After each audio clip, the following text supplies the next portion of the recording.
Welcome to Relics Radio, your favorite weekly podcast dedicated to the metal detecting and treasure hunting community. Here are your hosts, Ken from Adventures in Dirt and Tony from 5280 Adventures.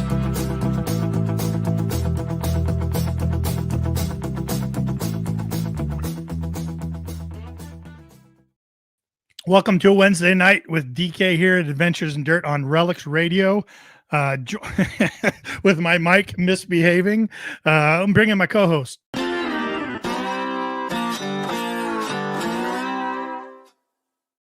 Tony, Mr. 5280 Adventures. You're wrestling that mic like an anaconda there. I was like, what's going on? It's got me. It's got me. That's hilarious. Hey, DK, gosh. What's going on? Happy Wednesday to you. Yeah. It's been a good week, man. I've been on vacation all week, so I've been working on some videos. You would have come in like a big old Grizzly Adams type thing, and yeah, it's a little there, No shaving this week. I figured I'm just gonna relax and absolutely. Too much information, but I'm in my pajamas right now. My pajama pants. Well, just you know, chilling in the basement. I'm glad you have pants on because that makes one of us. Oh, this is the way this show's going to go. We didn't ask our guest if he's wearing pants tonight. I hope he is. No. He's a classy guy. Come on. He is. John always wears pants. Yes. Who's joining us tonight? We got a great subject. We never really talked too much about this subject. So we've got an awesome guest, and I know the information just came out earlier today. So not a lot of time for everybody to come over and watch the show with us, but it's going to be a really good one. A lot of information. It's going to be very much packed with that. We've got a whole Google Doc of like questions and fantastic information. Hopefully we can get to everything in the amount of time that we have, because there's a lot here that we want to get shared out and stuff. So I told him it was going to go quick. That's a lot of information to share. I know. We're going to be flying. But let's see. We got joining us live. If you guys are watching on the replay, make sure you come over and join us live on Wednesday nights, because you get to interact with everybody here, and we get to acknowledge who's out there. So Bill Hayes always coming in early. He's kind of the staple. You see that shirt that he's wearing? I do. In the profile picture there. Yeah, he's great. He's been with Relics Radio for a while. That's Since awesome. the beginning. Yeah. I know. Relics Radio and American Digger Magazine too. I did go back and watch the first episode, or listen to the first episode of Relics Radio, and he was already on there. So thanks for coming on, Bill, and giving us the support. Yeah. Detect SD, Jason. Welcome on there, Jason. Been talking with Jason all week about some stuff coming on with us. So he did, I just want to mention, what was it? Was it last show or 2 shows ago? He did win one of the Relics Radio hats, and that got sent out to him, and should have arrived 2 days ago. So, all right. Congrats to him. I can't wait to see pictures of him sporting that out there in the field. Yeah, congratulations, Jason. That's cool, man. Yep. East Idaho Digger joining us. Evening, everyone. Hello. We got Copper Joe. Copper Joe, good to see you, buddy. Yeah, kind of chilly in Wisconsin. A little bit. I don't think it's frozen yet, though. No, he's still got a little bit of time. Hopefully. Bob Rose says, hey there, Bob Rose. All right. Yep. Scrolling down here. E-Tector. E-Tector, good to see you. Yep. Welcome in Wednesday night. Yep. Thin Blue Diggers. I was talking with Nick earlier today. Yeah. Nick, all right. Happy to have you on, Nick. Thanks for joining us. Robert Thompson showed up. How you doing, hey, Robert? Yeah. Yeah, welcome, everyone. Let's see, we're scrolling down. Little Digger. You guys say that. Detecting. Yeah. I saw some stuff he had found. So people still getting out there, even though we're into November, some cold weather. Yeah, that's one thing I haven't done on my vacation yet. Can you believe it? I wanted some good stories, man. Cindy and I had a plan to go, and then plans fell apart. But well, Cindy was going to be in my neck of the woods.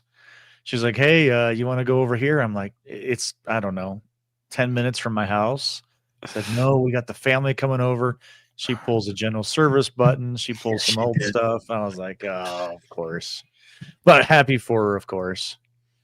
Yeah, how do you guys feel about that when your buddy calls you and you're like, "Oh, I can't go," and then they're like, "I found 8 gold coins. They're all double equal $20 pieces." I felt great. I felt happy for her, but it was like, 100%. dang it, man. Shoot. Could have missed. I missed out on it. That's all right. No, I'm happy it got recovered.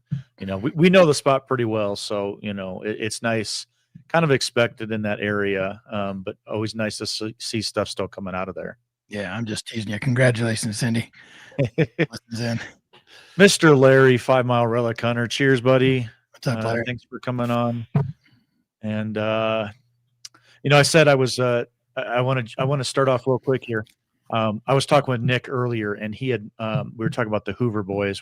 Video just came out because it's Wednesdays, and there was a 1-minute little announcement that I wanted to kind of go over with everybody real quick.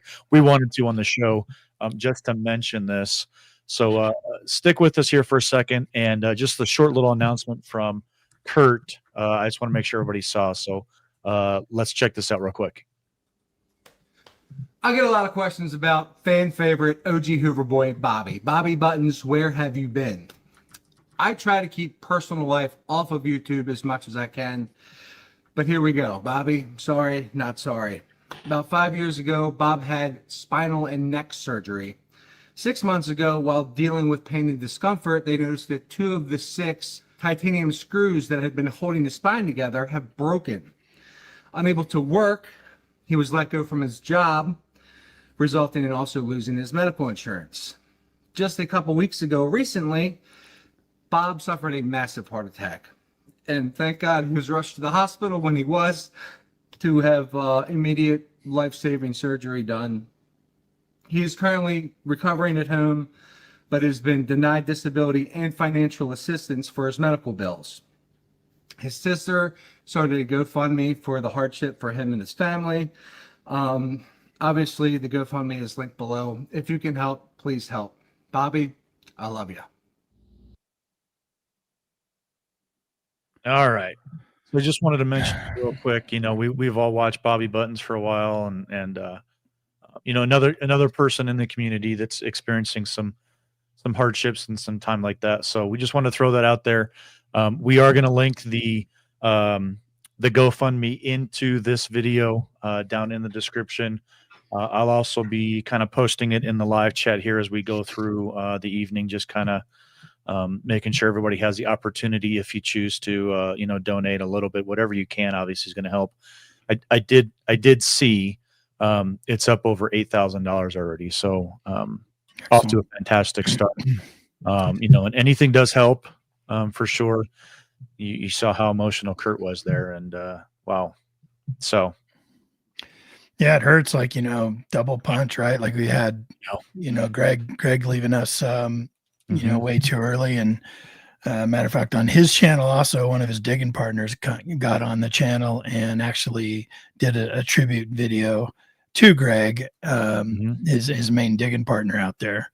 So I encourage you to go over and watch that if you haven't kind of had a chance to see that either. But yeah, absolutely, go down below and support that GoFundMe campaign if you can. I know times are tough, but yeah, that was rough. We're all community here.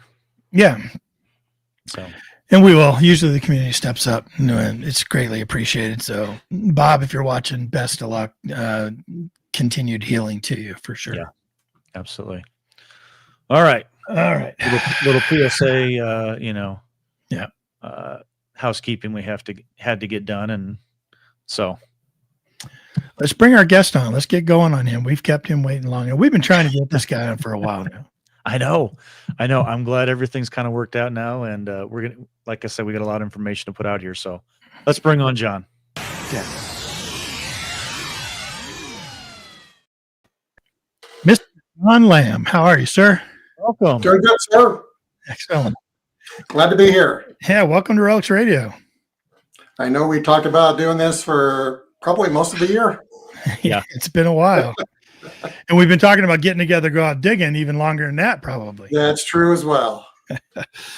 So John here is a member of our Eureka Treasure Hunters Club, He's actually our webmaster in the club, That's among true. other things. Yeah. And he's been a staple here at the club ever since I've been a member of it. How long you been a member, John, of Eureka? I was thinking about that since 2007, 8-ish, I've been thinking.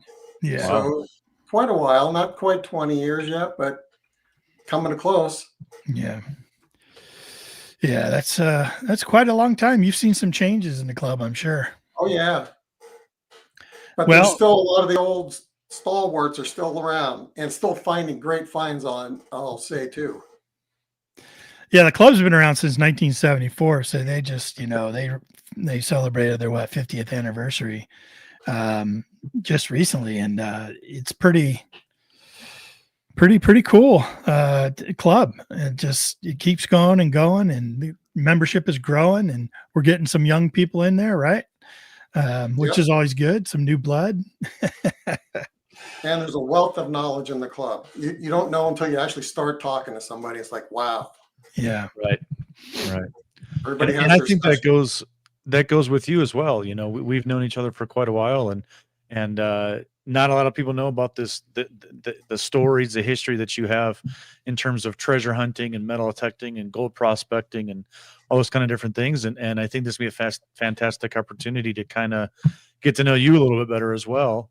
Why don't you tell us a little bit about, kind of all the way from the beginning of your life, starting out and how you've gotten into these kind of things.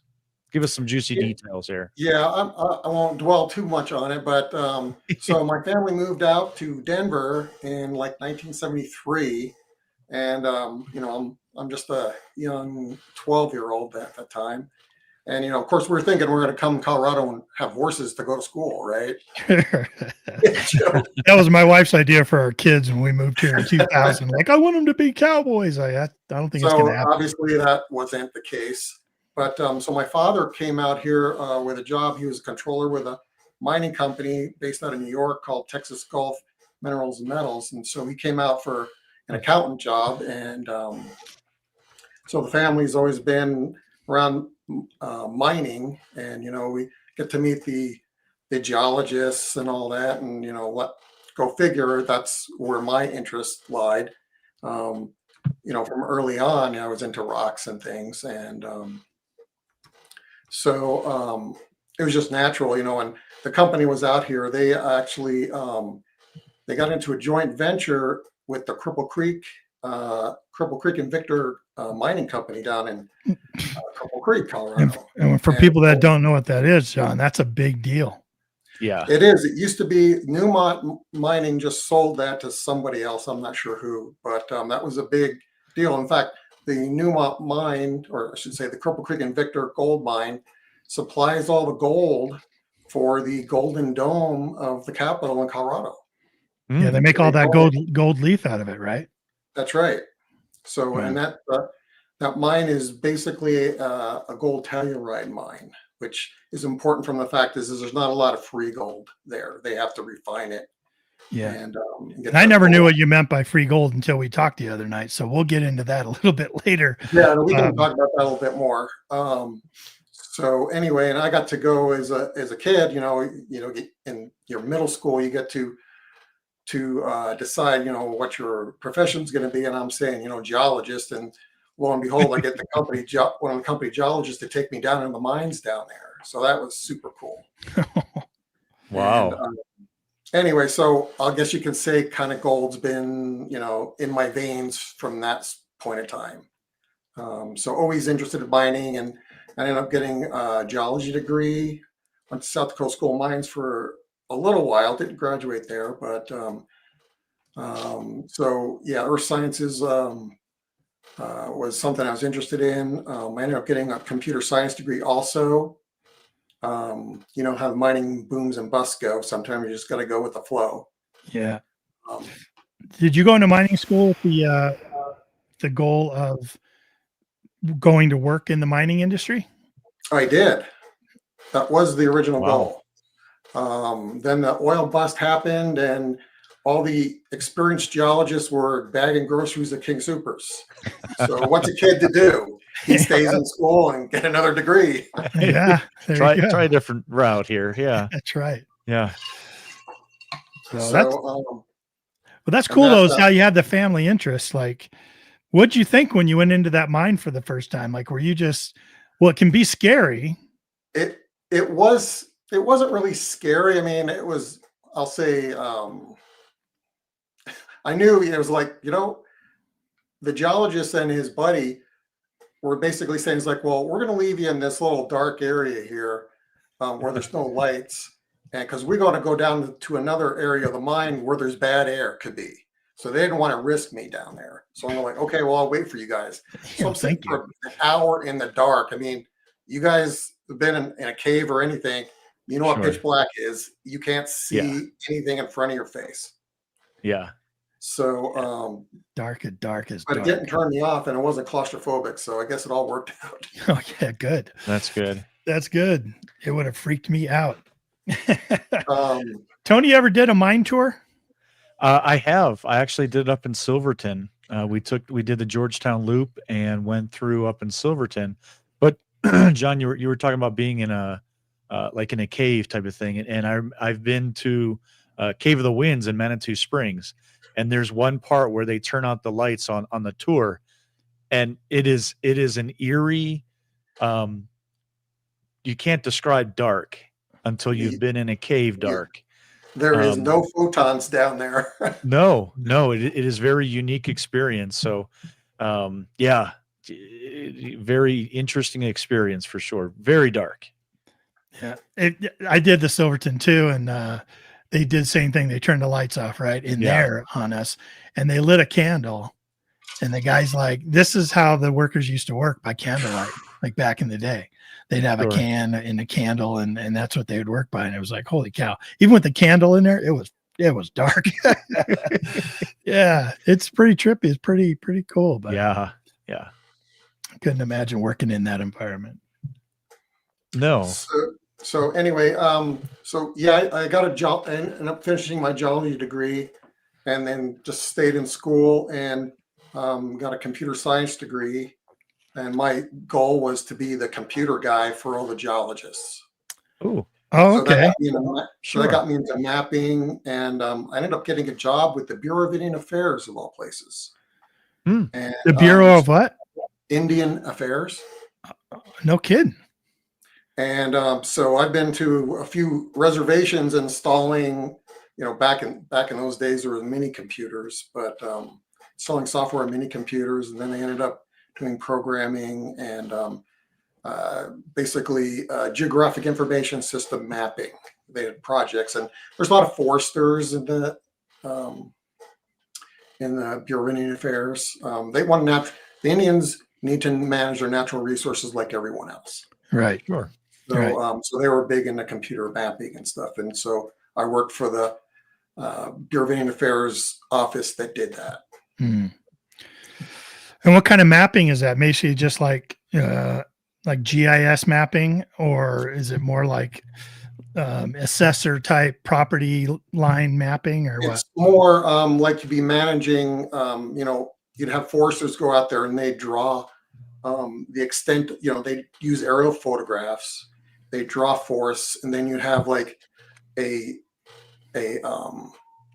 what do I call it? A polygon that has, I'll say Douglas firs, and then another polygon of, oak trees or cottonwoods or something, so they can map the resources, they can assess it and see where they want to harvest. So they were big on forestry, but they also did other things with, environmental things, all kinds of varied uses, kind of general land use. And I basically wrote accessory programs for the Landsat Landsat thematic mapper satellites, where they're looking at different mineral spectra to detect minerals, and they look for ore deposits that way too. Like gold? Like gold? Yeah, as I'm sitting here listening to your history, your education, and all that stuff, Yeah. I'm thinking like man, all that had to come in complete use later when you started getting Right. into treasure hunting and looking for minerals. And Yeah, I followed that all the way. we're going to Yeah. talk about some of that too. John and I, we did a little pre-interview yesterday, and we got all kinds of information to share with you. So stay tuned, because it's going to get pretty heavy. And think about it. Like, you got a geologist here that happens to come up in this sort of gold mining family type thing, and later on he becomes sort of a metal detectorist.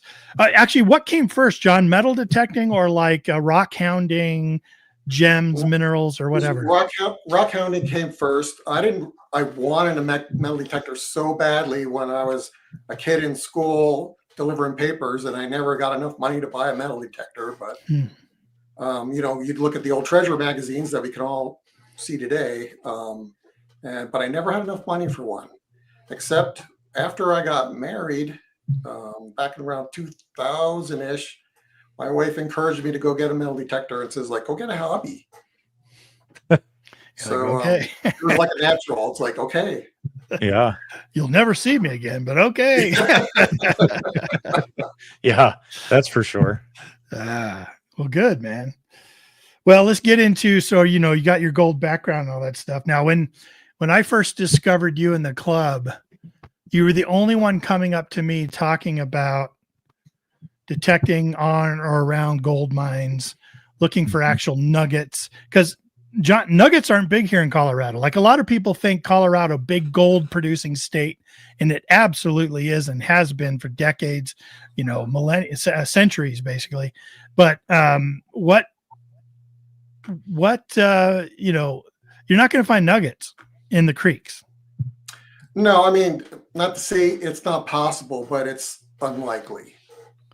Yeah, maybe crevicing or something. I mean, you might find a nice picker or something, but and part of it is the way the gold. I mean, everybody thinks of California is a nugget state. There's no doubt about that. And not to get too caught up in geology text, but there's a lot of orogenic gold deposits that were the quartz veins filling in fissures due to the mountain building and the subduction of the coast on the west, or the plate on the west coast. And that's why California has these bonanza type deposits with huge gold nuggets and things. So they cheated is what you're saying. They were more blessed than we were. But Colorado had is more of a intrusive Pluton related gold deposition model, where you have things that Cripple Creek is a volcano. I don't know if you guys knew that or not, but that's a volcanic area. And just think of, when you think of Cripple Creek, was once Yellowstone.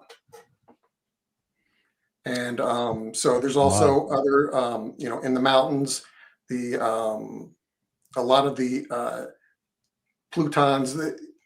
Colorado has more polymetallic deposits, like a lot of silver, copper, zinc, more so than like California. Molybdenum. Molybdenum, yes. I can never say that one. Yeah, the Henderson mine is near Leadville is molybdenum. Yeah. You ever go metal detecting for molybdenum, Tony? I have not. Yeah. And if I found it, I probably wouldn't even know what the heck it was. Me neither. I just knew there was a mine. Actually, I have some molybdenum sample. I don't believe it. I have to go look and check to see if you can pick that up with a metal detector. I'm sure the Manticore would find it. Sure. You're what? I'm sure the Manticore would find it. Of course. It's got a molybdenum setting on it, doesn't it? Yeah. Absolutely. Yeah. They just call it M-Rock. I don't even know if molybdenum is a rock, but so okay. So anyway, you go ahead. So not a lot of large nuggets in Colorado. In fact, the large nuggets that are found, like if you go to the Colorado Museum of Nature and Science, most of the nuggets they're showing are coming from, were found while they're digging the shafts and mines, and they have nice crystalline gold from and wires from Breckenridge and that sort of area. Now there are actually nuggets around Breckenridge that you can find. Oh, But Mhm. but What are you it's doing just next not a lot weekend, of Tony? what's All right. what would be the difference? You had mentioned pickers versus nuggets. Like, is there are they kind of synonymous I'd say terms, a or picker is something under half a gram, okay? and nuggets are half a gram and above. There For you go. I'll say that's a loose definition. I don't actually know if there's Yeah. a formal. Right. And then in Australia, what do they call the ones that you have to use 2 people to lift? I think they Call those Retirement. jackpots retirement. Yes. Like this is where did I have it? Just had these out the other day trying to sell them to the club. Like, this is a I don't know if you can see that. That's a 0.1 gram, 0.10 grams of gold right there, nugget. 0.10 grams. Okay. That's from the Yukon. Let's see, what do I have for scale here? Here's Now, did you find that? I did not. I bought this. This is a pen here, so that's Yeah. how big. Okay. Yep. Okay. And is that a picker or a nugget? That's a picker. Perfect. That's a Picker. picker. We're going for nuggets. We're looking for nuggets. Well, actually, I don't. With the price of gold, pickers are good. Sure. Yeah, you have to throw a picker back. Okay, come on. I don't know. Ken, do you pick up $20 bills? I do.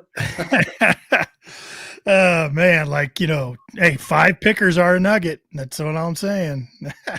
10 nuggets is a trip to England. That's all I'm saying. It's talking to a lot of people. All gold is good gold. All goes good. Ooh, that's a good motto right there. Yep. So when you and I started talking at the club, you were like, "Hey, yeah, Ken, I need to get you up on some of these gold mines that, I got permissions to go to and check it out and see if we can find some gold nuggets." And I'm thinking because I'd only prospected in the creeks and rivers and only very recreationally, with my son for something, and Tony and his son and stuff. And we, and it was it's a lot of fun. It's a lot of work. It's all day long of shoveling heavy rock. But you were talking about possibly finding nuggets in what I was calling tailing piles, or sort of the leftover debris from them actually doing the gold mining process.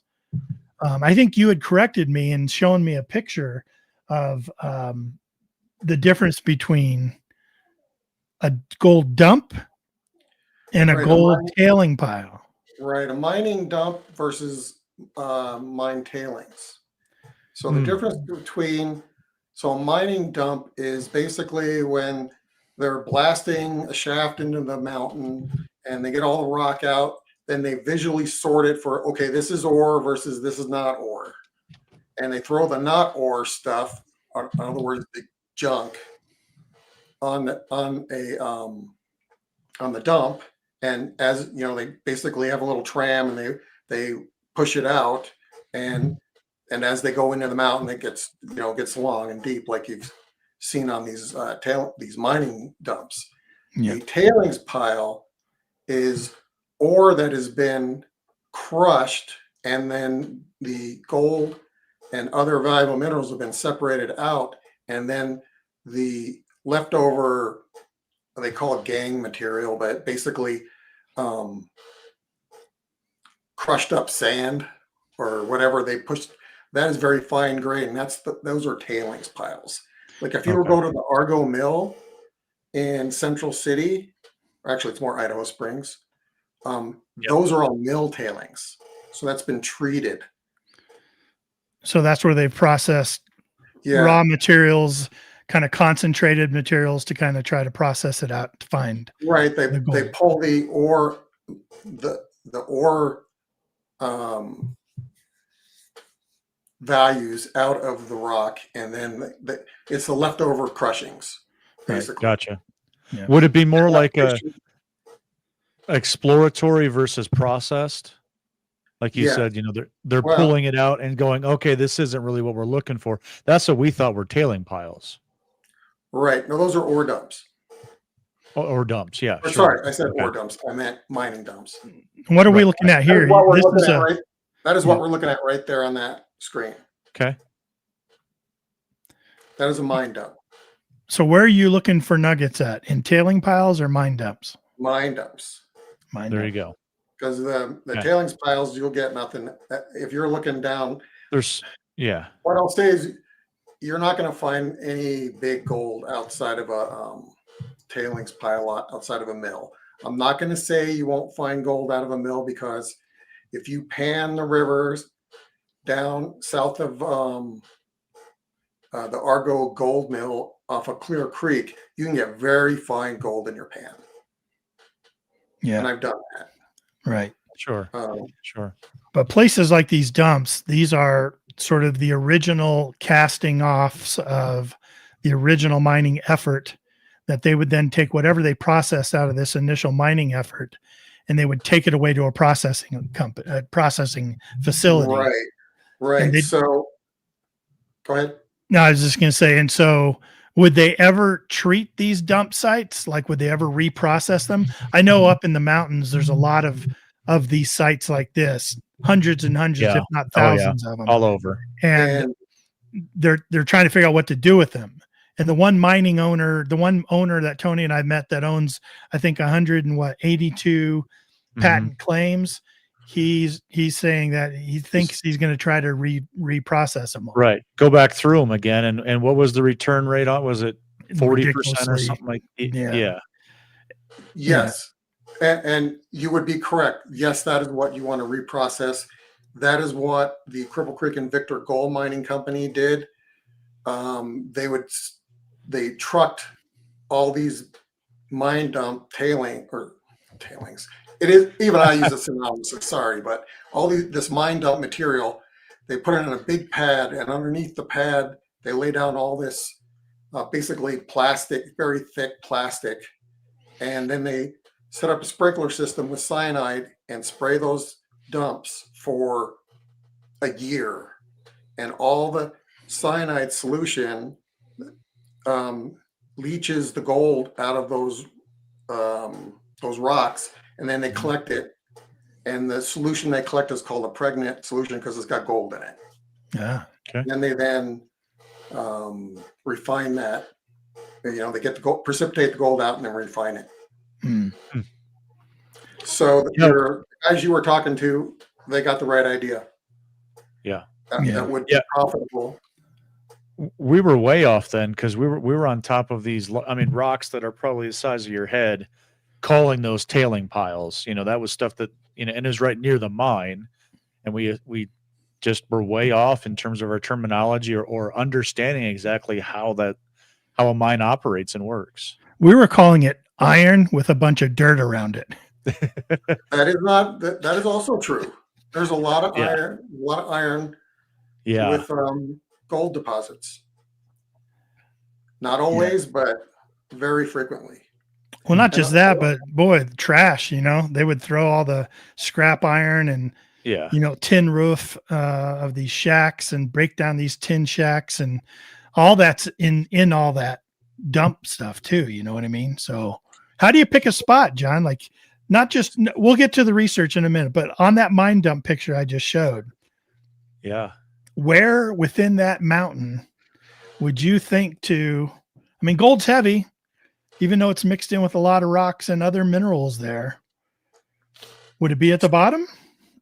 No. So as it goes, as they go deeper, the farther out the dump goes, let's just say it's going straight out, the deeper in the mountain they are.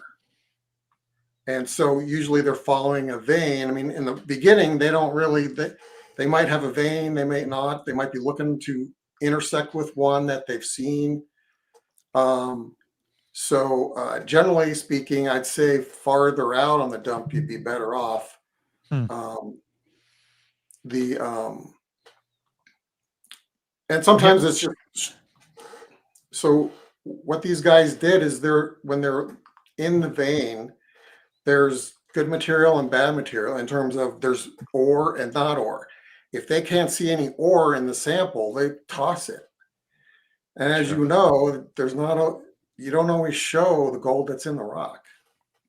So, and that's what I'm looking for, which is the stuff that is good.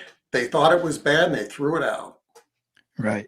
Because they couldn't see it, and they don't have time to heft it and see if, it's, mass production. So they were doing it fast. And plus a lot of these guys worked at night.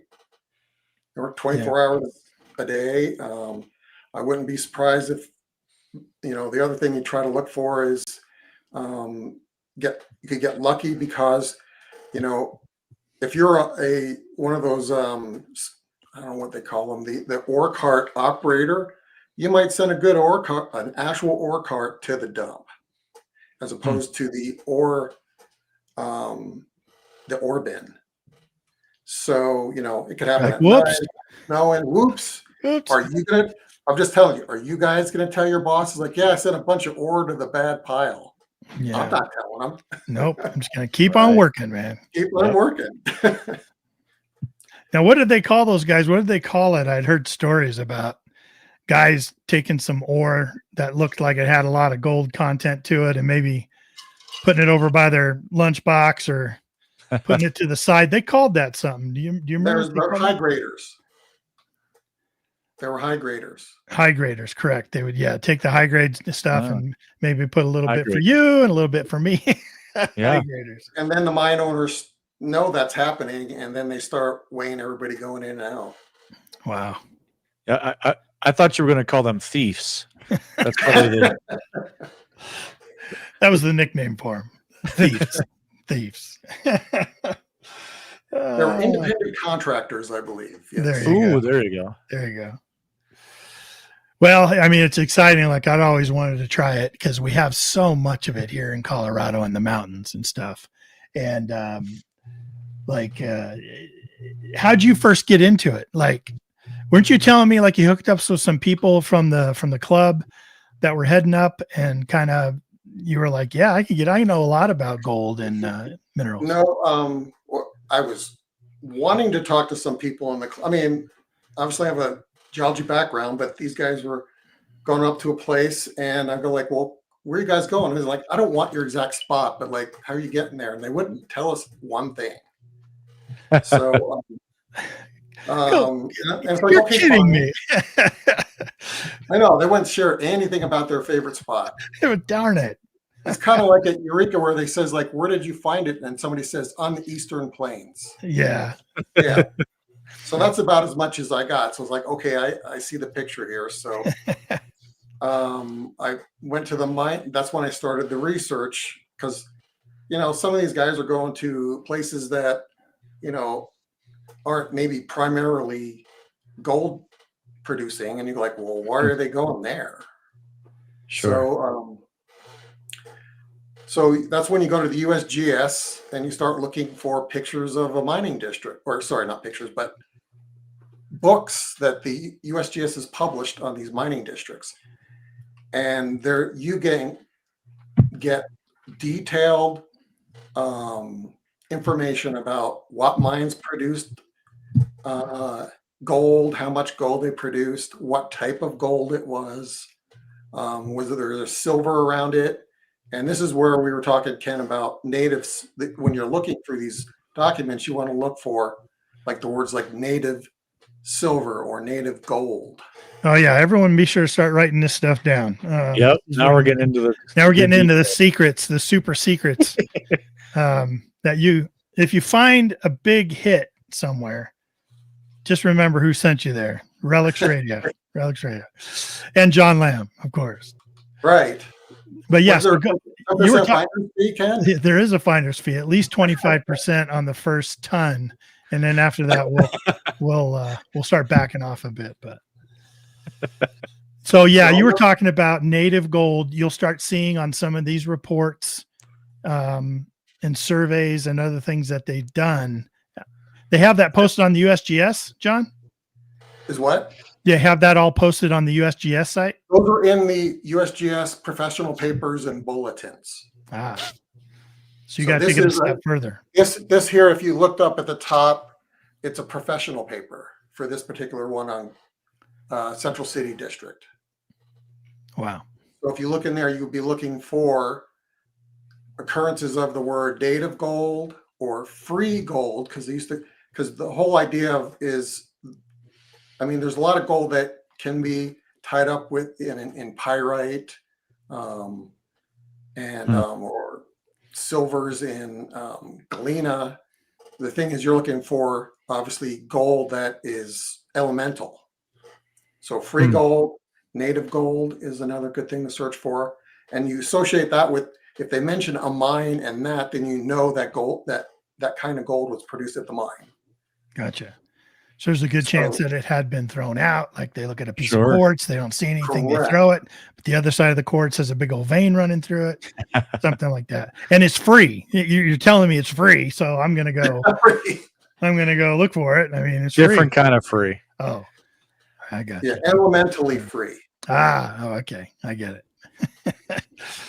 Well, that's kind of cool. I know Tony and I, when we're out digging, see a nice big piece of quartz. Like sometimes some of these sites have some beautiful quartz pieces on them, and we're always looking at them like, hey, who knows, maybe they made it out this far. Right, and you're right to look in the quartz. I mean, there is the gold and the quartz go together. I'm not saying all the time, but predominantly.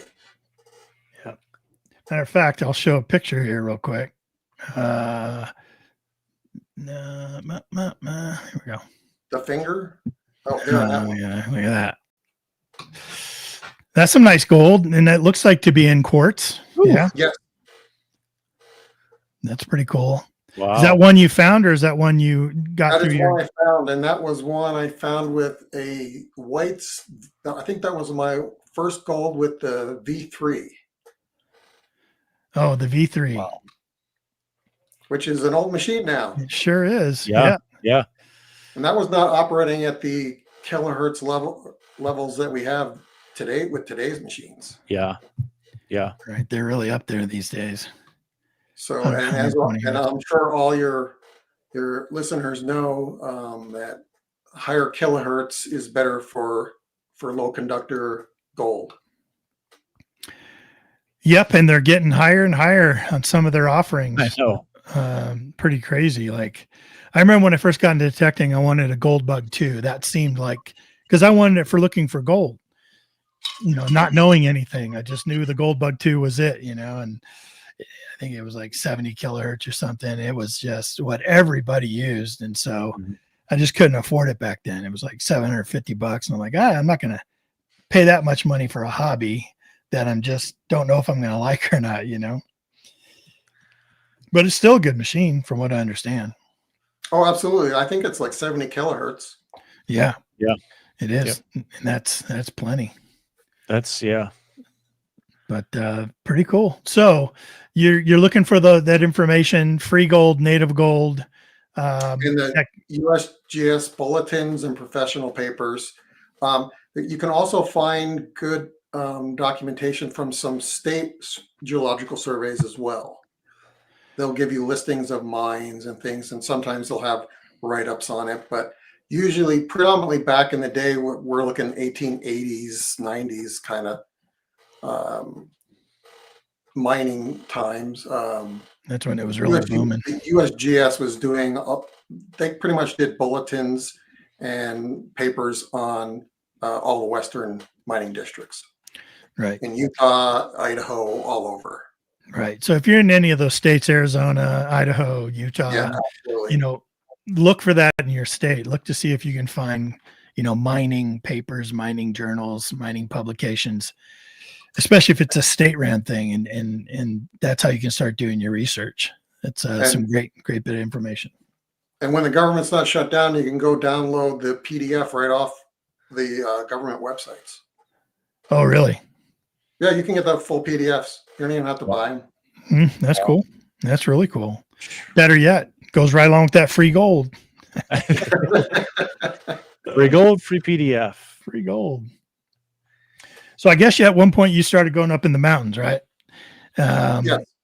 Me and a buddy, I did enough research that we found some places to go go hunting.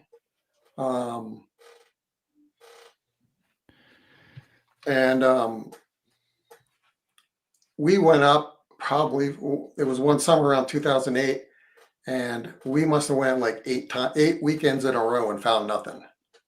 It's kind of going like, I don't know if this is going to work. I guess I'm all wrong. But then, so we went to one mine where I knew they had produced a lot of, they had bonanza type deposits. And we were in the middle of a road. And Ken, you mentioned earlier about like in these mining areas, in the mine dumps, they throw all kinds of like trash and there's iron everywhere. Yeah. Square nails, you name it. And so we had the bright idea of, hey, well, let's get the iron out of here before we even try to detect. Well, how do you get iron out? You just get down your hands and knees, start picking it out, or what? Yeah, well, I didn't have that much time. But so we got one of those sweeper magnets. What's that? Basically a magnet that's got a long bar on the, basically a telescoping handle with a long bar magnet on the bottom. Let me see. I might have a picture. I mean, it looks like this. That's it. Oh, hey. So oh, wow. So that'll pick up all kinds of fine iron, even large chunks of iron. Yeah.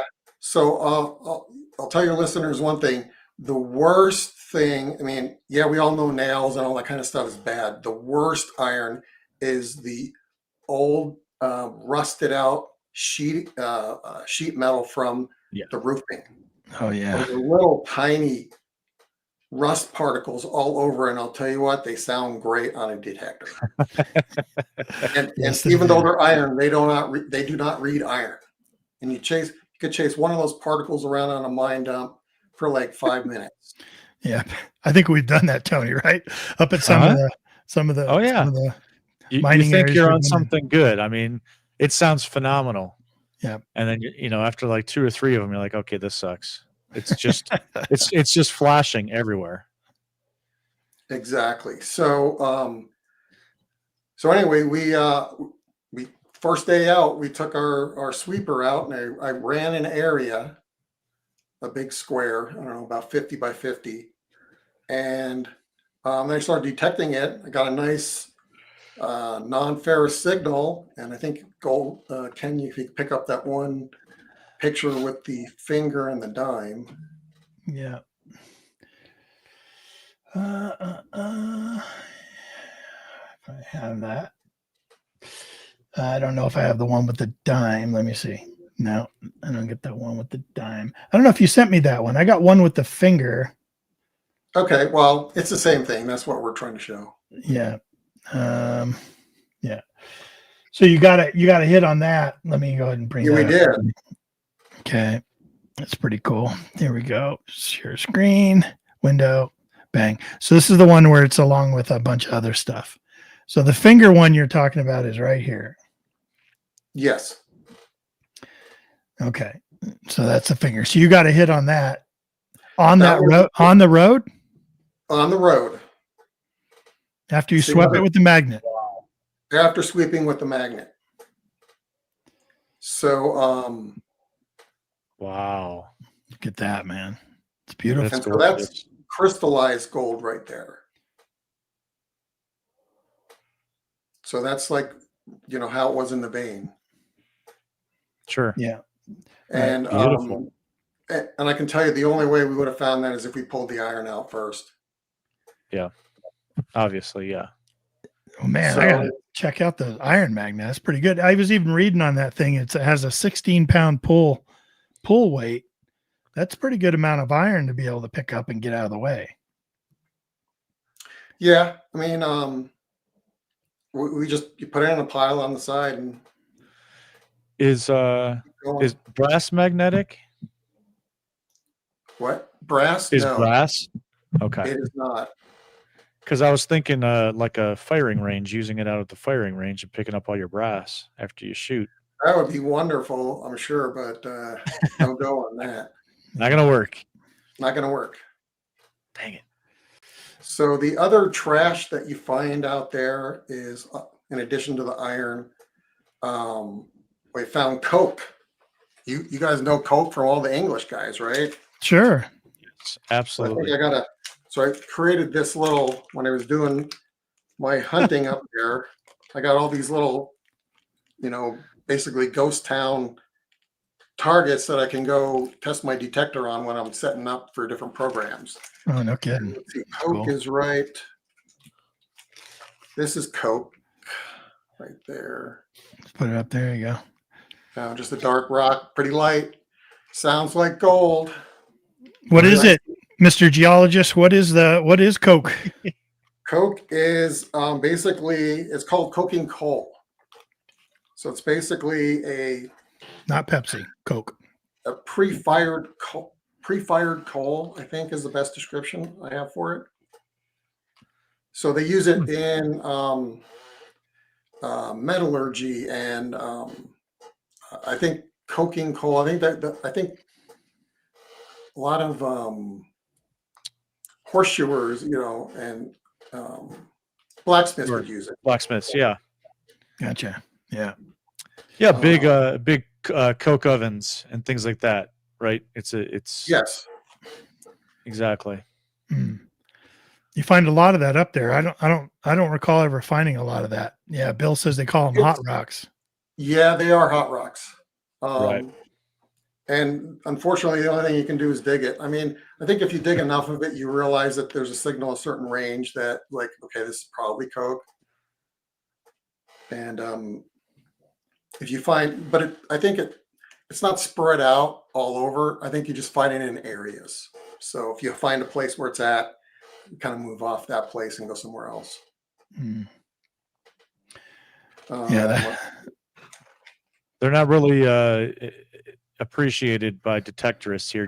Copper Joe says he hates them hot rocks. So, Yeah. nobody likes hot rocks. Anything that can trick you, man. I always get burned by lead. Just can't lay off of it. You know what I mean? Like camp lead, little tiny pieces of, melted lead for whatever reason. Even in some of these home sites out near the barn, there would be melted lead, just little chunks, but boy, they sure sound good. Man, slag, yeah. Especially if they're rounded in any way, they really sound good. Oh, that's yeah. I mean, the tin up there. I mean, it's crazy. So getting through all that junk before you start detecting, it's smart, man. And would you say that of all your successful times where you've actually found stuff, you've always magnet swept first, or 50-50, or only if it made sense? Hard to say. Maybe 50-50. The larger pieces that, like rocks that I found, I wouldn't have magnet swept those. So I found a rock, basically any rock that went off, I kept it. Now, some of them have minerals in it that, there were some that you could see, maybe there's some little gold in it. There's others that I have that I think was actually a silver mineral called acanthite. Although I'm still trying to identify it, to be honest with you, sounds great. And it's associated with galena, which is a silver sulfide ore. So the larger pieces, we didn't magnet sweep, but for the fine grained, stuff on the dump that's not large, I would magnet sweep. So let's talk about technique, right? So I'm picturing myself out there with you. We're on the side of this, not tailing pile, but mine dump. We're at the top, we're at the bottom, we're next to it, wherever we're at. Do you start pulling material out, digging in to pull up to get deep into it, and then only detect into the deep part and not so much what you just pulled out? Or how would you target? How would John Lambe, you're approaching a brand new dump. Hey, Ken, okay, let's go and start where on the dump? So first off, I'd probably do a perimeter. I'd run my detector over some of the nicer looking rocks that look like they had either pyrite or other. You can tell that they're sort of hydrothermally altered. They have a lot of that iron in it and stuff. I'd run my detector over that just to see if you can get a hit. But once I'd kind of gone over that part of the dump with the larger material, then I'd probably dig in a place, and then you're hoping to hit a place where they threw some of the non-visible gold samples out, Yeah. And that's where you do and when you're doing that, then you do the iron sweep so that you're not chasing rust. Yeah. What machine are you using for this, and what would be your ideal machine to do something? Today I'd be using the Deus 1 or Deus 2, because those have high frequency coils on them. Sure. Even the base Deus Deus 1 has some high frequency coils that frequencies get up. So the gold that you were shown there, those were found with a White's MXT and a V3, White's V3. And those are at top out at 22 megahertz. Sorry, 22 kilohertz. Oh, okay. How much? 22? Oh, wow. That's not very much. Wow, that's definitely lower than I expected. When we these lot of times these mine dumps are in the mountains, they're in private property owned by the mining companies. Sometimes they're disclaimed. Besides the USGS, let's say you go to the USGS and you find we'll call it a targeted X marks the spot mine dump that you want to go try to go find and see. How would you even go about doing that? Like, are they always marked on maps? Like, how do you find out who the owners would be? Or so you can do so I think there's that one map of Central City District where I think you can actually it has a map of the mines and the names on it, Ken. That you sent me? I think so. You'd only sent me like 6, 7, 8 pictures here. Only 6 or 7 or 8. Okay. Yeah. Yeah, 1, 2, 3, 4, 5, There's a map. 7, 8. Yeah, I'm looking. This is so there's maps that actually show them the old map you sent me? Yeah. Yeah. So I'm looking at a folder of maps and it's not coming up. Like the images aren't actually coming up. So you can go out. I know, like, have you ever gone to My Land Matters? Yes, I have been there. Yeah. Great website. Yeah. I know you can go there and look for mining. If you do, NRDS, I think, is also another website that is run by is it BLM or is it Bureau of Mines? I can't remember. Where you can actually find you can go, if you can locate the mine, you can go to the county and actually find out who owns the surface there. And then also, there's a difference between patented mining claims and unpatented, right? You should explain that. Yeah. Yeah. So unpatented mining claims is where basically someone has found some minerals that they would like they're interesting to them and they want to have a claim and be able to produce those minerals. And the government will allow you to have access to the minerals on that land. And they will give you access to the surface to get them. But you don't own the surface. Now, patented mining claims are where people, and this is usually happening back in the 1880s and 90s, where people that had a mining claim stayed there long enough, and basically the government gave them the title to the surface and the minerals.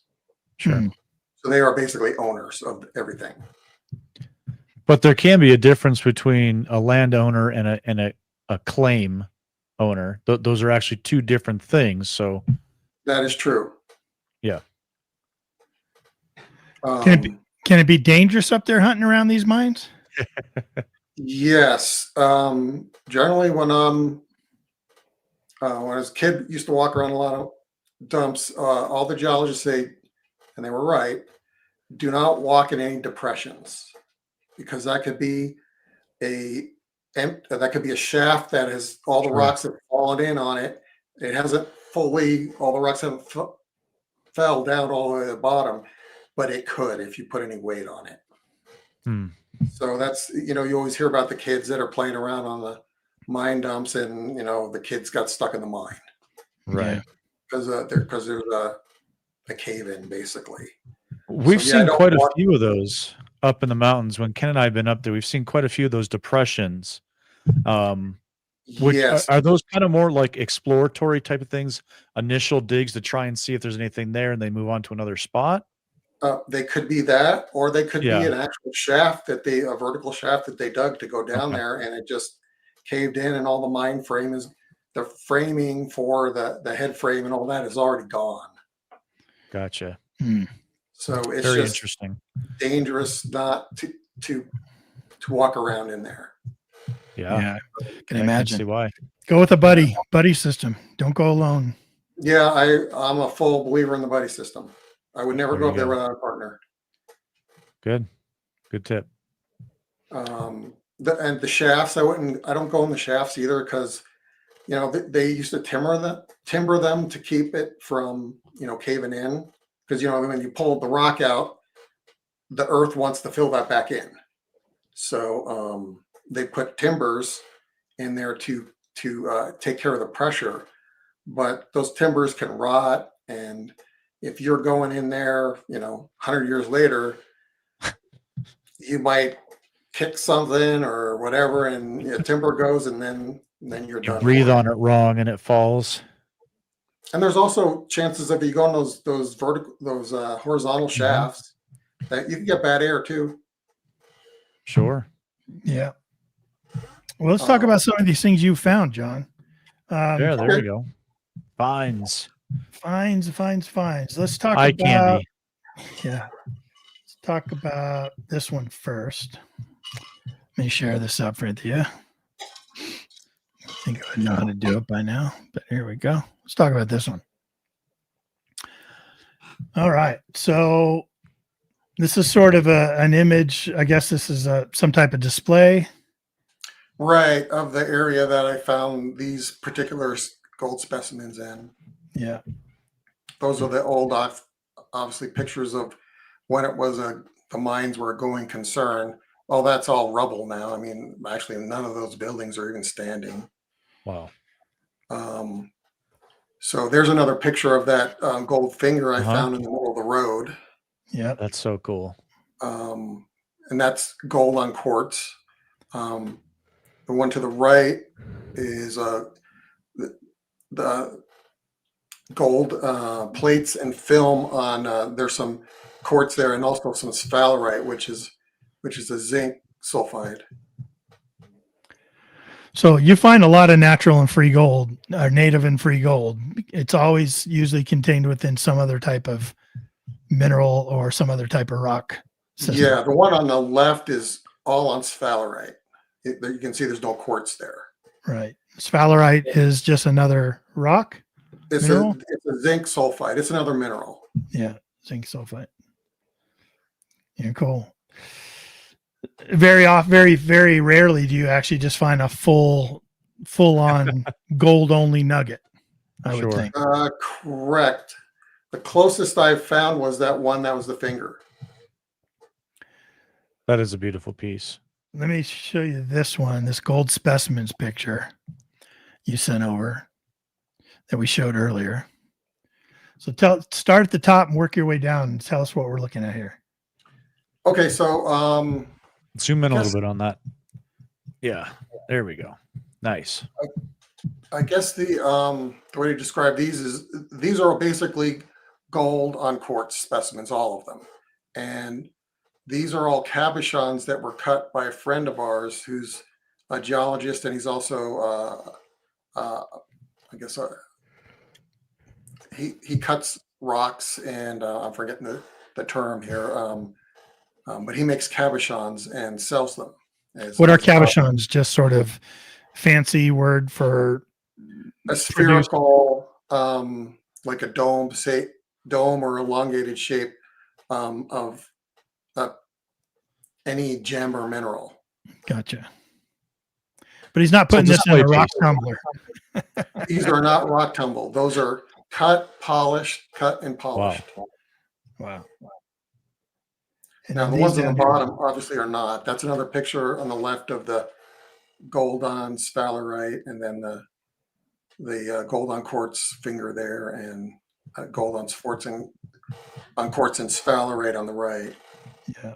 And then you also have this picture here that shows some more of those, maybe in a different these here. Yeah, those are the same. I think it's just it might be a couple different more smaller specimens, but they're all the same, and that's a bad picture too. Yeah, but it's still pretty cool, man, that you can actually turn. You did the research, you went out here, you did all that researching, you went up on this mountain, the middle of nowhere, on the side of this mountain, in this massive dump that professionals back in the day have already gone through, and you're finding stuff. You know what I mean? Right. And you're able to turn it into something like this, which is pretty cool. Yeah, this is their missed gold. This is what? Their missed gold that they missed. Oh, mist gold. Yeah. I'm like, now you haven't talked to us about mist gold. Yeah. That's because it's faint, like a mist, like yeah, mist gold. Gotcha. Do you have the picture, Ken, of the one where we have actually the slabs of golden quartz and the outlines of the stones? Yeah, we get to that story. That's a great story. I'm gonna tell this one. Yeah, here we go. Okay, so what are we looking at here? So this is the before pictures of the before those cabochons that we saw in those previous pictures were cut. This is the our stone cutter guy making the picking outlining stones, and you can see he's got a couple squares there. Wow. We're doing some rectangular ones. There's some triangular ones there. There's an oval, and I think the circular one.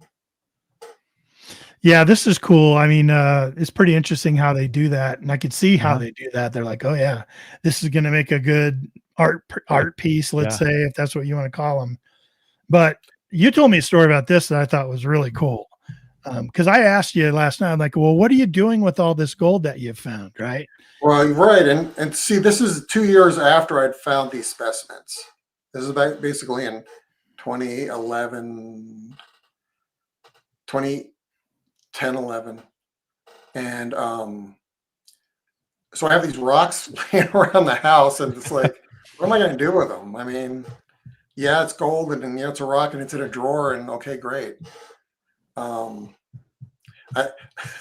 As much as I would like to go look at the rock every day, it's kind of like, okay, this isn't going to work. But as you're looking at it, the value of it is going to be more in a decorative piece versus the actual gold content. Is that why you would have this done on these types of specimens and stuff? I mean, we could have made specimens that would be, you could show, where we've all seen specimens where the gold like loops around a piece of rock and it's kind of sticking out. We could have done that with that. Right. But for me, I wanted to be able to appreciate it. And my wife and I were having our 10th wedding anniversary. And I thought it would be great for us to have golden quartz rings from Colorado. Oh, wow. So we contacted the stone cutter buddy of ours to go cut the stones for us to do his and hers anniversary rings. Wow. And so pay attention to that picture just before, and picture the shapes he had outlined there, and then check this out. All right. Tell us about this, John. Okay, so we went to the jeweler that we had the original wedding rings made from. We went to him to have these rings specially made, custom. So these are the cabochons. The square one is the man's ring, and the more rectangular one is the woman's, my wife's ring. And we had them set it in 14 karat white gold without the rhodium finish, just a regular white gold finish, and with a hammered finish on the gold. It sort of looks brushed here, but the effect was trying to be like aspen bark. Oh yeah, I can see that. Sure, absolutely. So wow, look how beautiful that is. Yeah, we have those. We wear those rings on special occasions, and tonight's a special occasion, and I'm wearing the ring. Oh, there you go. Look at that. Hold on, let me get rid of this. Tony, you want to blow that up? Okay. Yeah. Look at let's see look it. at that. And you must get That's all kinds of questions about that ring, and you're just like, "Yep." Occasionally, it's a ring. I mean, it certainly has a story, right? So, if we have friends and stuff, or people's like, "Hey, look at the rings that we got made." Yeah. Well, cool. Here's another story I want you to get into. Let me share this thing. So you've seen a couple of these pictures already, but let's talk about this. When you go up to these mining towns, mining claims, people lived up there. They lived up real close by. They had buildings there. They had all kinds of stuff. And sometimes you find relics, right? I'm sure you have found relics up there while looking for gold and cool relics, forks. Tony and I were up there with this filming crew one time, and we were searching all over. We couldn't find anything. And the mine owner, who's this guy we know, who we want to kind of get hooked up with you, John. Yeah. He, his grandson came up to see who these two guys were hanging out with his grandpa. And he walks out and he brings back this really cool, like 1800s fork, like two-tine, old-fashioned kind of fork right out of the woods. And we're like, you didn't even have a metal detector. How'd you find that? And he goes, it was right on the surface over there. So yeah. There's living stuff all around. And I want you to tell this story about this coin right here. So, again, being a member of the Eureka Club, around 2008 timeframe, we had we met a guy at the Rush to the Rockies in 2008. There you go. And we hit it off, and we were telling him that we were finding some gold in Colorado in the mountains. And he says, like, hey, I want to go with you guys. I was like, okay, well, we'll take you, And this guy's an ex-Navy SEAL. I mean, awesome guy. Ben was his name. And so we took him up. Ron wasn't able to make it, but I took him up to the sites where we were finding the gold. And I wanted to show him how to find the specimens we're talking about. It's like, well, I'm not really interested in that. He wanted to go hunt around all the buildings. So it's like, okay, sure, Ben. And he says, like, I really want to. So there's this, like, on this site, there's this, like, I'll say it's kind of like for back in the day, a top end outhouse. It's like, it was a two-holer. It was like definitely like a manager's outhouse. You're right. And because it was pretty well put together.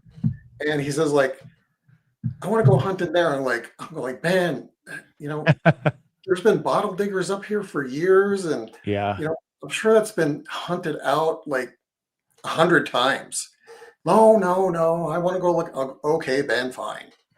So I left him there to go hunt in this outhouse. And I go up, make my, I'm doing the rounds and, just taking my transect and coming back. So I swing back about an hour later.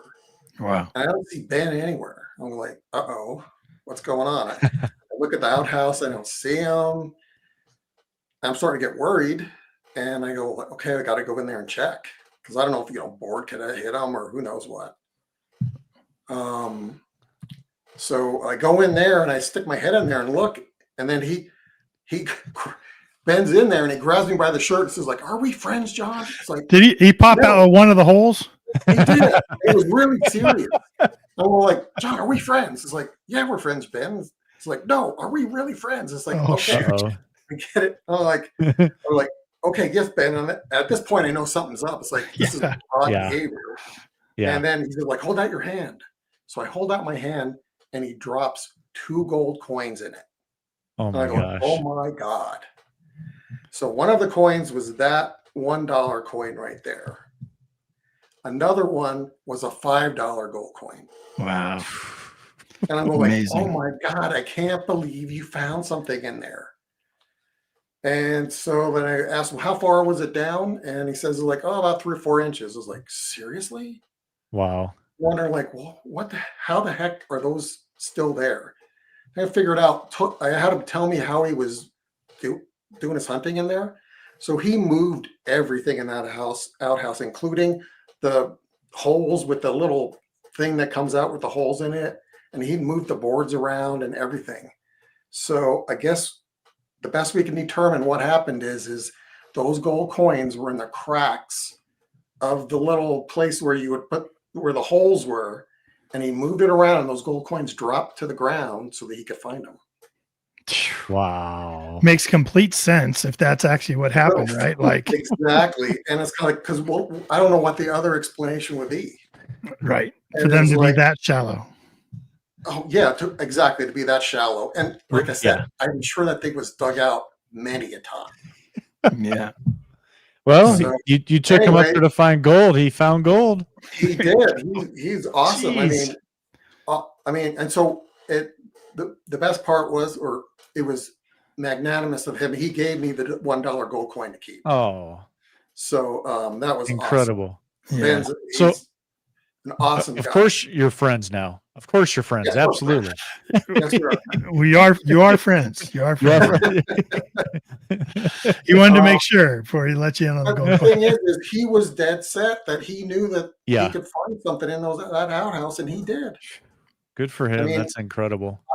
Because I was like, I'm scoffing, like, you're not going to find anything in there. But Right. I mean, here's the thing: don't ever doubt. I mean, if you have a hint or Yeah.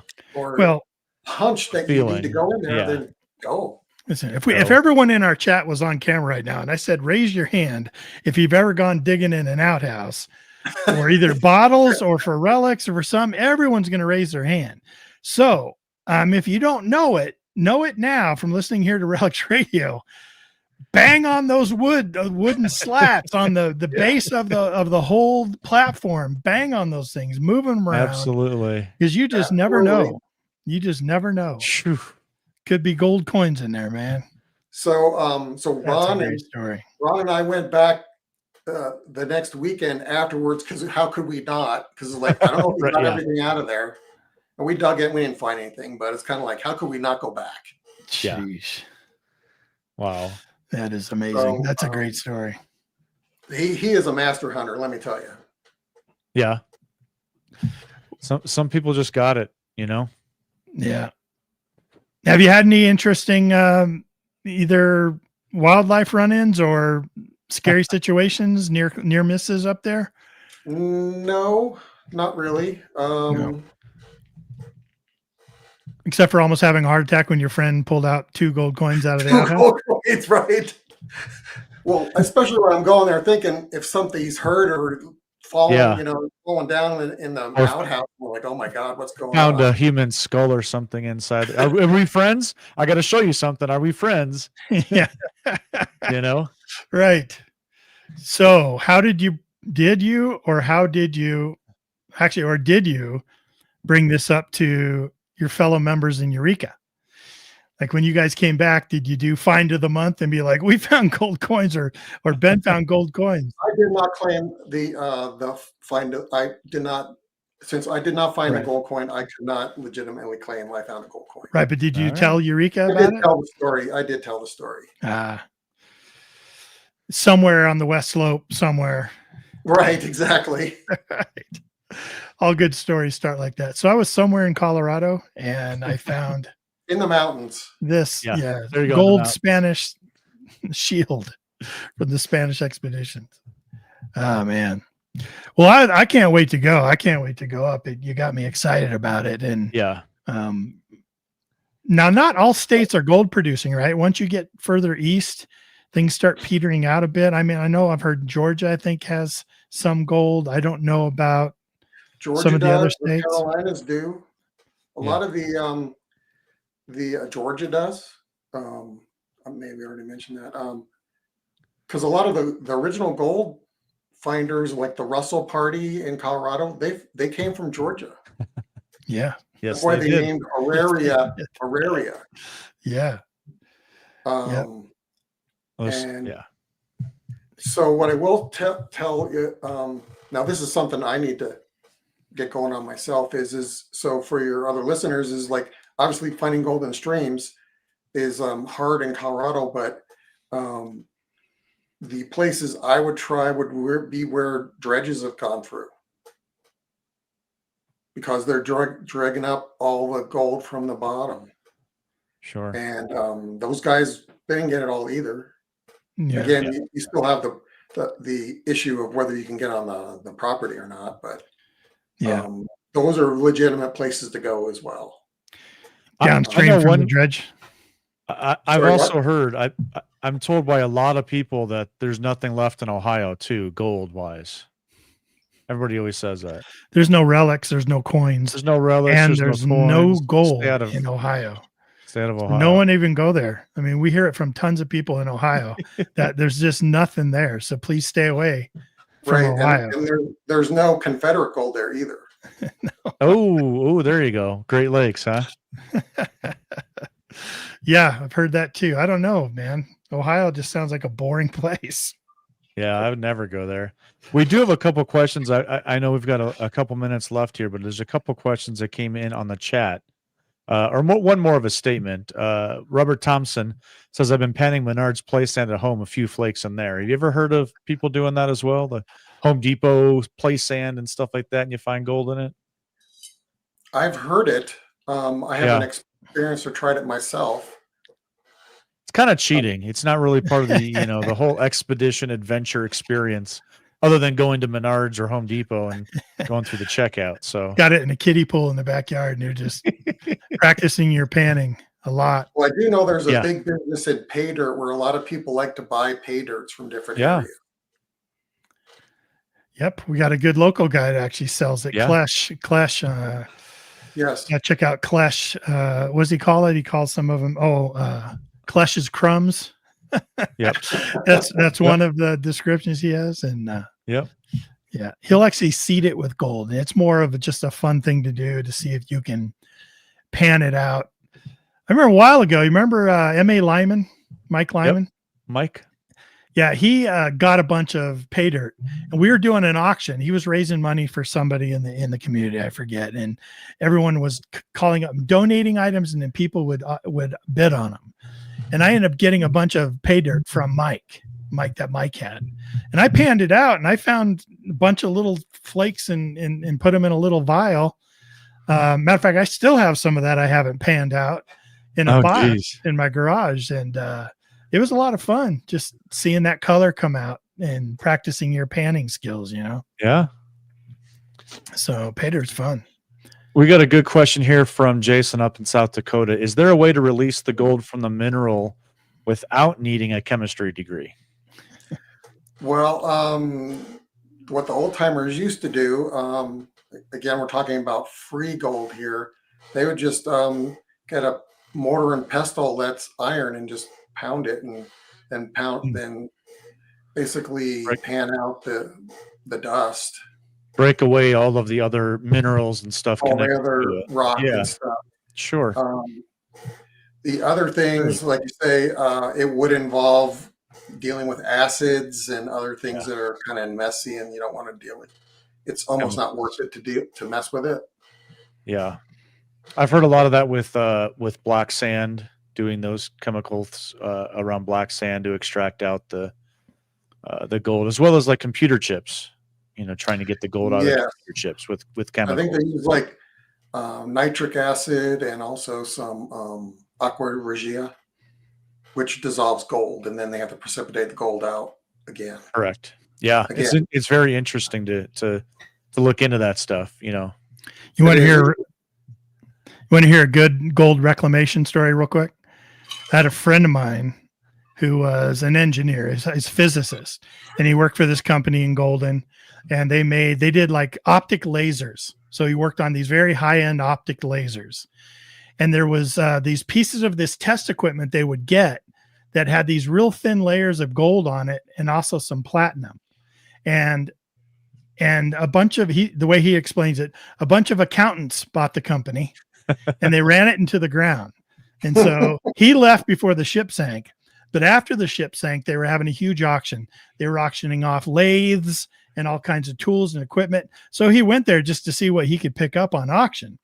And there was in the back at the garbage can, there was boxes and boxes and boxes and boxes and boxes of these test pieces, these little pieces of test equipment that he knew had a bunch of gold in it, especially with the number of parts that were in these boxes. So he went in, he asked them, said, "Hey, am I free to grab whatever you got in back in the garbage?" And they're like, "Yeah, take whatever you want back there. It's just a bunch of junk, a bunch of trash." So him and a buddy, they boxed it all up. And he had an appointment he had to get to. So he told his buddy, take it down here to the reclamation place. And whatever we get, I'll split with you 50-50. Because it was his idea and his way of getting the stuff. But the guy was actually going to go take it to the reclamation place. And the reclamation place took a third. That was their deal. See, they brought them all in there. And later, just like your story, John, later in the day, the guy called my buddy and said, "Are we friends?" No, are we really friends? They had $33,000 worth of gold. Oh my God. That they reclaimed off those things, and something like one troy ounce of platinum or something like that. Oh. And so they each bought a little what do they call it? What are those little tiny cars? Coopers. They bought Coopers. Mini Coopers. They each got $11,000. The two guys, and then the place took $11,000. But wow, just sitting in the garbage in the back, and just because the guy knew what to look for. Yeah, so, if you know, you know. Information is golden, huh? It is literally. Yeah, golden. Exactly. So the big question, John, on everyone's mind. When are you, me, and Tony going up? When it gets warmer. How's that? I call the outhouse. Yeah. So when we do research, we got to see there's an outhouse nearby. Yeah, that is true. That's obviously where the most gold is. Right. That's got to be it. I'm gonna be jumping up and down on it. Come on, jackpot. Come on, jackpot. Knocking it over. Yeah. Right. Tony and I had an opportunity one time to on one of those big double hole outhouses on a late 1800s mill site here in Longmont that it actually been knocked over, but it didn't look like anybody had been digging in there. And it was on our agenda to get back to this permission that we had and eventually get into that privy pit. But then we had the permission pulled away from us by the construction company that was building next door. So I don't even know what happened. It hadn't been searched. There's no way anybody was there. No. And I don't know what they did, if they leveled all that and dug all that out or what they did, but I know they leveled the house, but yeah, maybe the privy pit's still there. Maybe we can go back there and dig through the landscaping and get arrested. That'd be fun. Yeah. Great. Yeah. Well, John, you've been great, man. I'll never look at the outhouse again. And it's like, okay, move those boards around. Yeah. Right. Never look at it the same. I bet people are writing that down right now. And the people listening on the replay are like, yeah, man, I got to remember to do that. And hunt in a road. Hunt in a road. Like I would have never thought that. I have a difficulty hunting roads because generally the ruts, the 2-lane, whatever, the 2-track is usually harder to dig in. So I usually steer clear. I'll hunt right on the sides, but I generally stay out of the actual ruts. But that's where people are, right? I mean, we want to know that that's where the wagons are going. That's where they drop stuff off of the wagons. It's in the middle of the road. Yeah. Yep. And 10 feet away from wherever you park. That seems to be a general thing there. That's like where all the hammered silvers are in England, and that's where all the gold Celtic coins are. Yeah. I was 10 feet from the truck. I was on my way back. I was done for the day. I was 15 feet away from the truck. I thought one more signal and bang. Yeah. Oh, hey, by the way, did you order the new HF2 coil from Deus? Ooh. A question for me? Yeah. Did you order the new it's on order. It hasn't shown up yet. Yeah. I Okay. can't wait to try it out. Yeah. Yeah. We'll have to get together when you get that in hand, when the weather gets better, and we'll all go out and Yeah. try and find some nuggets. I'd love to do it, just to go Cool. Absolutely. get out there. And if anything, you're in the mountains, beautiful air. You know what I mean? It's There beautiful are no up there. bad metal detecting days. There you go. There you go. That's true. There you I go. did want to, excuse me. I did want to mention, I did see on Facebook that Heath Jones, I think, had 3 the high frequency coils for the Deus 2 that are available right now. So if anybody's out there listening and history looking to get one, seekers. Yeah. history seekers, Heath Jones. So reach out to him and get that sent out to you. They're kind of tough to come by, being on order and all that kind of stuff. Waiting for With the tariffs, right? The tariffs have kind of really wreaked havoc on it. Yeah. So we'll hopefully get that at least by the time weather turns here, because we're getting ready to go into the cold weather months. But so we have a whole winter to talk about it, John. Sounds good. Yeah. Research in the winter. Yes. That's what you do. That's all Tony and I do, research. And then we get busy in the spring detecting and don't ever get a chance to go finish up and follow up on some of that research. We always do more research than what we act on, for sure. But well, look, man, you've been a great guest, John. I knew you would be. Thank you for all the information on a subject that we don't talk about very much in the metal detecting world. You got prospectors. They go out looking for gold. They look for gold in the rivers. They sluice, they dredge, they high bank. You just don't hear too many people talking about going to mine dumps. Lurker Troy was talking about Jeff Williams. Jeff Williams is all about hard rock mining and, dry washes and mine dumps and stuff. So I know he's got some great videos on it. I follow him religiously. Yeah. Great channel. He knows his stuff. He's an ace. Sure is. And entertaining. Him and his partner. Entertaining. Guy needs to eat a little more, but his partner, Skinny McPete or whatever his name is, he's great too. He's very knowledgeable. But so check him out, Jeff Williams. If you haven't checked out that, matter of fact, I'd love to get him on here sometime and check out that YouTube channel. But so what's next for you, John? When how often do you get out around town? Not enough. I cut back my work hours recently, so I'm having like an extra day or so a week to get out, and I'm going to be interested in finding gold in some parks, because can't go to the mountains every day. True. So it's nice to just take a half hour, an hour ride to the park and try your luck. Yep. And that gold park, the park gold sells the same as mountain gold.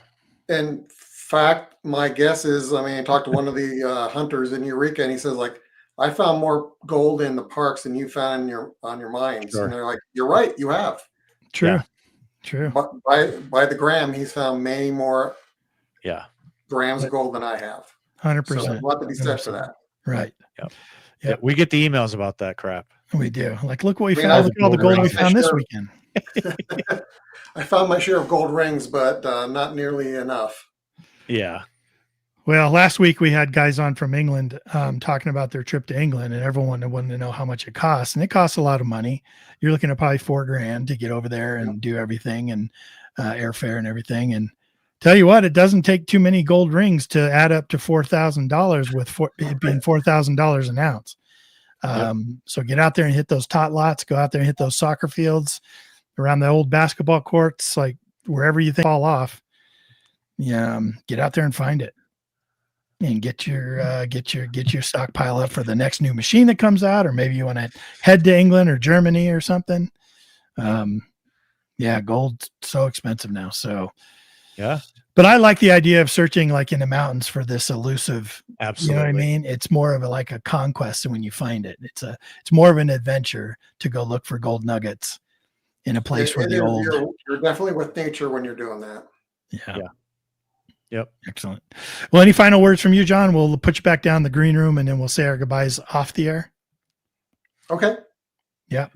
Just I would encourage everybody to chase whatever gold is near them, and because it's not about the money, but it's about the dream and having the fun, and that's what I like doing it. Love it. Yeah, absolutely love it. Well, thanks for coming on with us. Like you said, stick around down below, and we'll say our goodbyes off the air in just a second. John, thank you. Thanks, John.